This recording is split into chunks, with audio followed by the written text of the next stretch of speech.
Labrynth is finally back! Hello guys, and welcome back to another cold episode. On today's episode, we're taking a look at Labrynth. They just got buffed, or more specifically, unnerfed. Chandelier and SnowiKs both went back to 3, and on top of that, we received a new card in Trapaholic, which is actually a pretty interesting card. So, overall, the deck is now, once again, at least in my eyes, playable. So I'm going to quickly go through the card by card and the explanation, and as to why we are playing the way that we currently are. So first things first, let's start off with the monsters.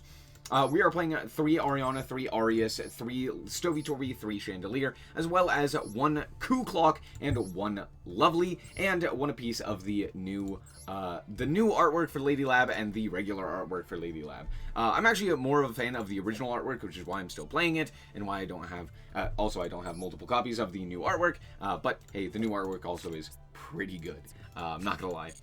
But with that being said, we're also playing 2 spells in Pot of Extrav and Lab, and then we're just playing 21 traps. It's a lot of trap cards, but the reason for this is twofold. 1, off of SnowiKs, you can pitch things like the rollback or something else in order to trigger something like an impulse destruction effect. So that means that having additional traps is pretty nice, and it's basically a way to use trap cards as actual hand traps. So, again, pretty solid. And then on top of that, just having the additional trap cards means that we have more targets for things like Trapaholic, Trap Tricks, and the lady herself. So, that's why we're playing a whole bunch of trap cards. We are playing Dimensional Barrier. It's just really, really good right now. Being able to call Ritual, being able to call Xyz, being able to call Synchro, whatever it may be. Very, very powerful right now. On top of that, we're also playing 2 a piece of Ice Dragon's Prison, as well as a Destructive Daruma Karma Cannon, and these are mostly our removal spells, and the spells that we, traps, right? The traps that we are actually using and getting into to do most of our combo, or to actually, you know, interact with our opponent. However, we're also playing 2 a piece of Welcome Lab, in addition to that. We're only playing 2, though. It's not the greatest, and we mostly want 2 for our trap trick purposes, so that's why we're playing 2 a piece of all of these. We're also playing, of course, 3 trap trick, as well as 3 big welcome, and then 3 impulse as well. We do want additional hand traps, and impulse is just the greatest right now. Being able to play that is very strong. We're also playing 3 rollback to pitch off of our SnowiKs or Chandelier, and it pairs fairly well with Trapaholic as well. And then we're playing the 1 Trapaholic. And that's pretty much it in terms of the main deck, but let me explain how this deck works. First and foremost, the idea behind this deck is to play a more combo variant of the deck, which means that we are basically playing on our opponent's turn with a bunch of trap cards via the Chandeliers, the Clocks, etc., right? So you pitch cards in order to use SnowiKs, which then, you know, puts a rollback into the graveyard, or puts something else in that nature into the graveyard, and then alongside something like an Arius or a Lady or what have you, you're able to set up a fairly decent starting board, or additional points of disruption, which is pretty solid. So that's the general idea, and then pair that alongside something like an Impulse, or if you end up having the ability to go first, you do have the ability to kind of like stop your opponent on their turn with your trap cards or what have you. So that's the general idea. Basically, use your furnitures, most notably the SnowiKs and the Chandelier, to get cards into the graveyard, or an Arius as disruption alongside those trap cards in order to hand trap your opponent, basically.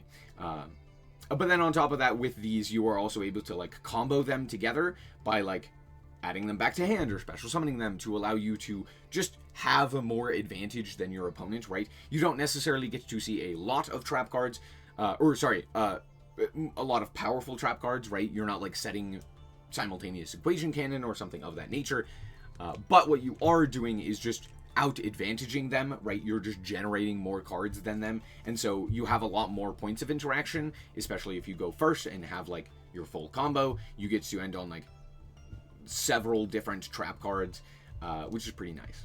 Now, Trapaholic, let's actually talk about this. This is actually a pretty decent card. It's basically copies like 4, 5, and 6 if you want to play 3 of them of Trap Trick. However, the problem is, the way that this card works is that you already have to have another spell or trap to destroy, right?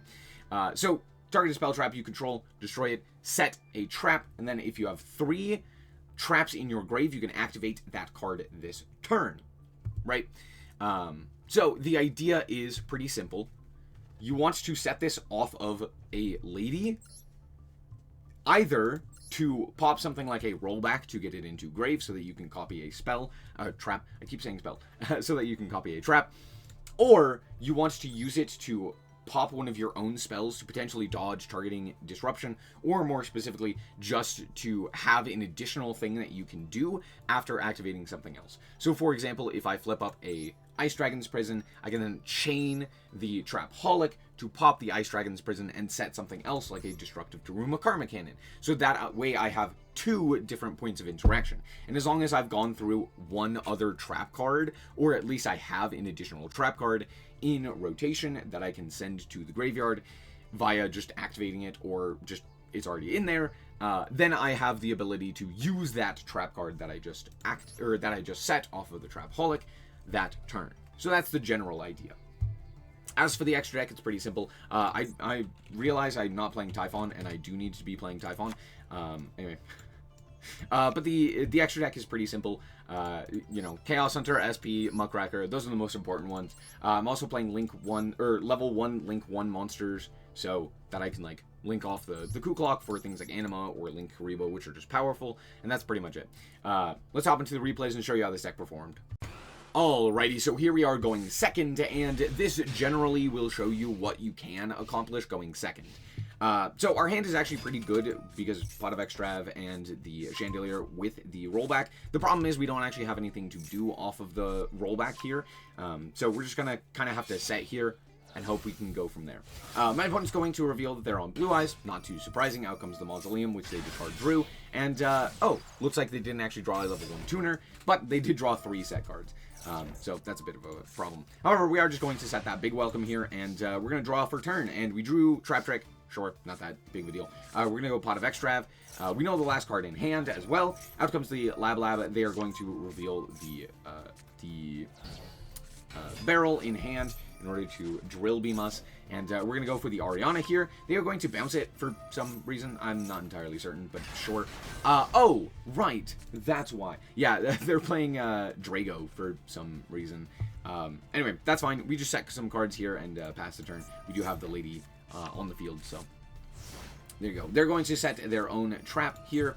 They're going to activate the Drill Beam, which doesn't do anything because I don't have a face-up card for them to target. Yes, you can't target the Lady Lab. Yeah, okay. Anyway, they're going to pitch a card in order to grab 2 cards. But again, they can't special summon a level 1, or sorry, a light or dark monster, so they don't really have anything here. I'm just like, yeah, sure, dude. Go off, king. They're going to set a whole bunch of cards. Out comes Lord of the Load. Lord of the Load is going to grab another Ether Barrel. They're going to boost their guy by sending another Blue Eyes, but now they also get to set the Trap card, which is kind of an issue. Anyway, doesn't really matter. We're going to go for the Trap Trick in the end phase, and we are going to go for the Ice Dragon's Prison. I'm going to go Ice Dragon's Prison here to yoink up their Ether Barrel so that I can banish their Kawaki, and now I actually have the ability to play the game here. So yeah, we're just going to play during the end phase. First and foremost, I'm actually going to activate the Chandelier here to set another big welcome. So now I have 2 big welcomes and a welcome in the back row, which is pretty nice. We also have a Trapaholic as well, and we have the notable 3 trap cards in our grave.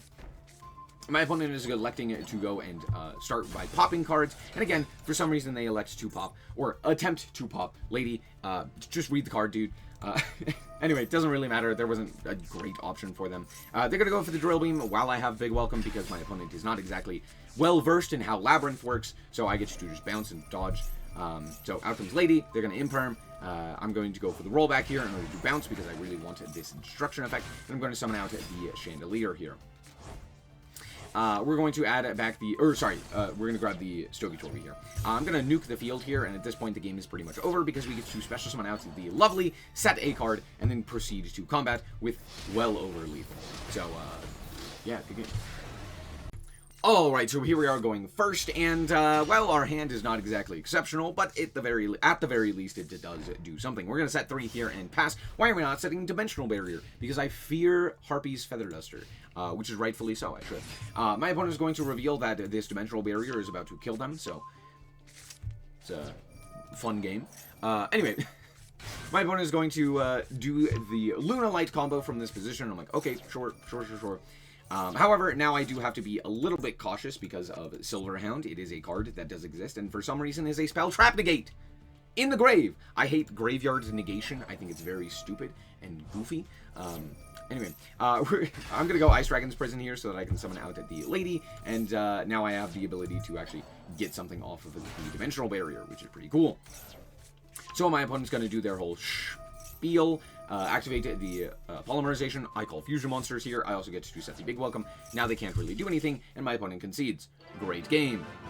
Yeah, look, Dimensional Barrier is kind of a necessary evil in this deck. I don't love that I feel the need to play it, but yeah, I don't really have a good out to...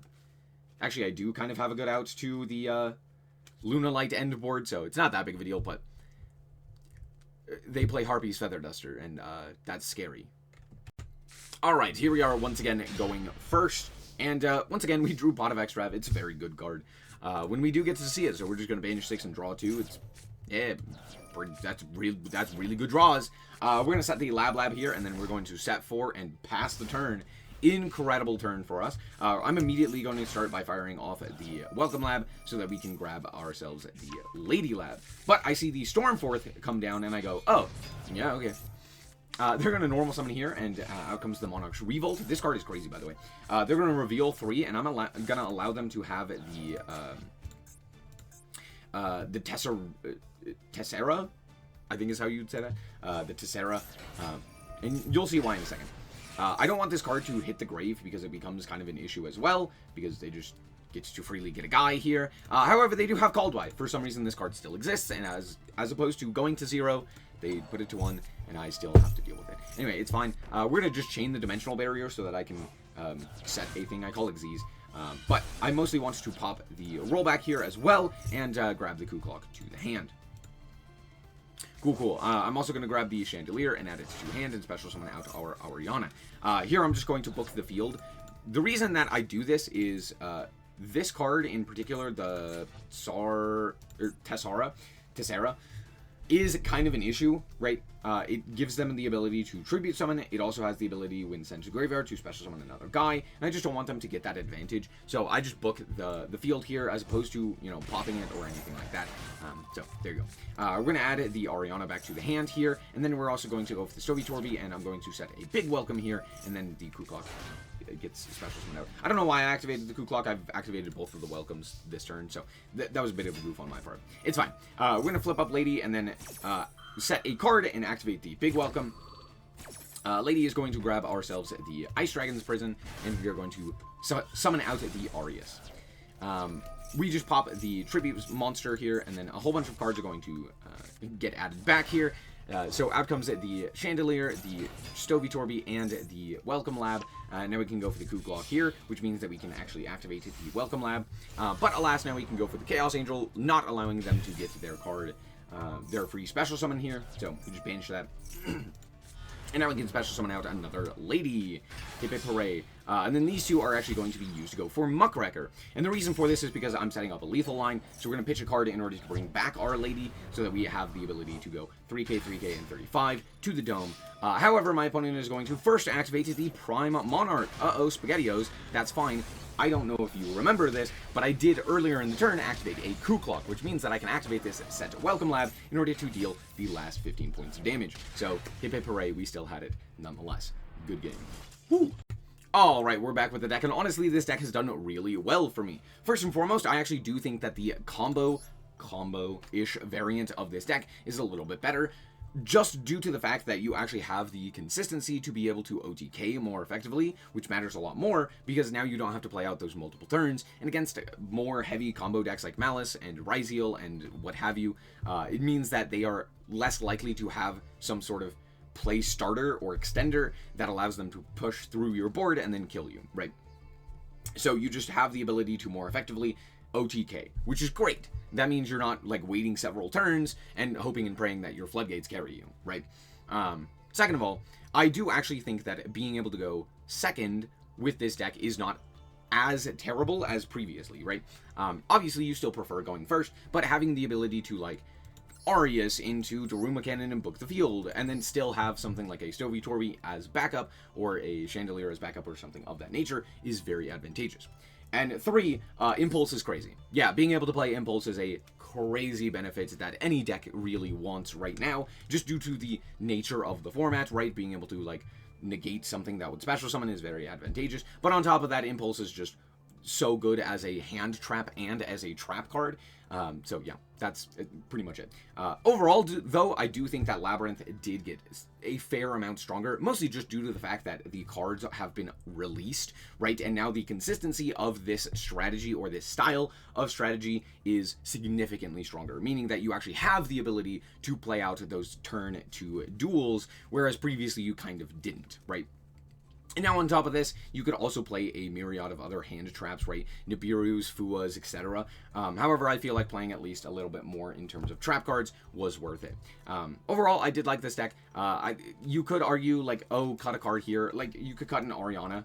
I think that's probably worth it, just to cut it down to a nice even 4E. You could also cut something like Trapaholic. I don't really think that there was a specific purpose for that. However, I did find it come up quite often, where it was just very useful to have that additional card, and it is one of the ways that you can kind of play around something like a